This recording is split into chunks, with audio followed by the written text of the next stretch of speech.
It's a pleasure to welcome Hyla Cass, Dr. Hyla Cass, back with us. I'd like to talk to you a little bit about your book, Natural Highs, Feel Good All the Time. First of all, I wonder if you'd be willing to read the quote by Sting that's Isn't that on cool? the front cover. Yes, Yeah. absolutely. Absolutely.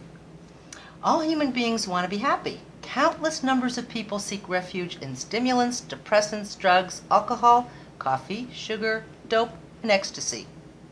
If nature can offer us sound, safe, legal antidotes to this poisoning of the human spirit, then there can be no more important work in the 21st century than researching and exploring these resources. Bless his soul. Right on. He got it. He really understood Sting. what my message was. This is from Sting. Now read the brief one above that. Oh, that one. Andrew Weil. Dr. Andrew Weil, one of my heroes. Wonderful man, author of Spontaneous Healing and 8 Weeks to Optimum Health, and a real icon. He said, good solid information about natural ways to modify brain chemistry in order to spend more time in the moods and emotional states that you desire. When I first read this book and read your questionnaires that you have in there, I realized that a lot of people may be walking around today with all sorts of burdens that they carry that they have no idea about because of what they're doing to give them these highs that they're on.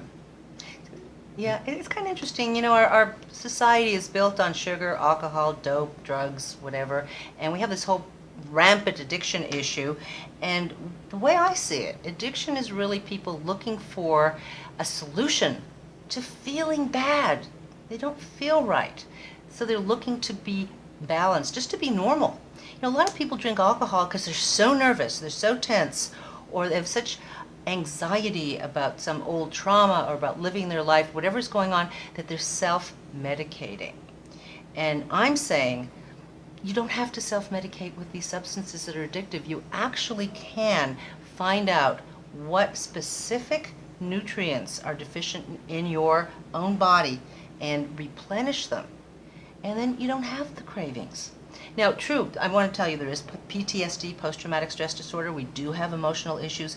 But I also have to say that in my many years of practicing psychiatry, that once I see somebody's imbalanced nutritionally, it's so much easier to deal with the psychotherapeutic issues, to deal with the emotional past, to deal with traumas, to deal with whatever comes up.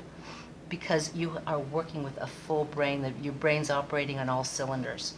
And I really see miracles when people turn around, when they start eating the right things, dropping the bad stuff, adding nutrients.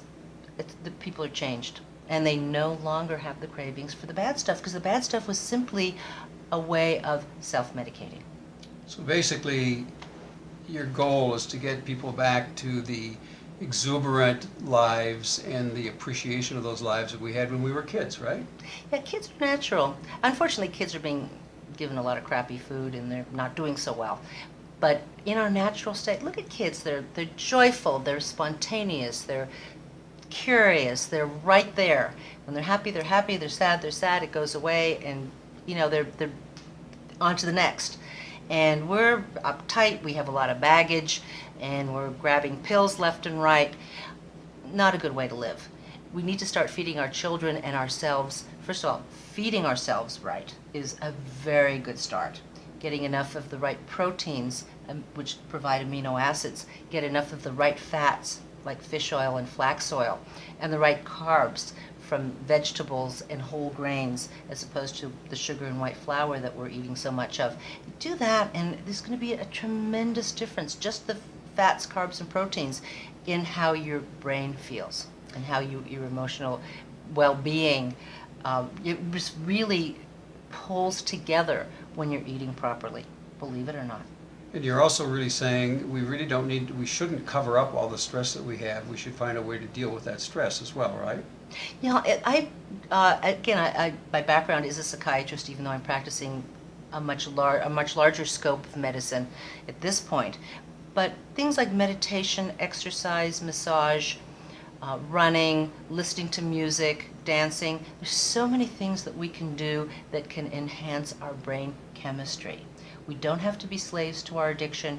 We don't have to be slaves to our memories and our traumas. We actually can take an active role in turning it all around and being the way we were as kids, but perhaps a lot wiser. I would recommend to anyone that they get a hold of a copy of this book, and also it makes a wonderful gift if you can give it to someone that's willing to look at it, and many, many, many people have benefited by it. Thank you very much, Dr. Cass. We hope to have you back and to talk more to our audience. Thank you. You're welcome.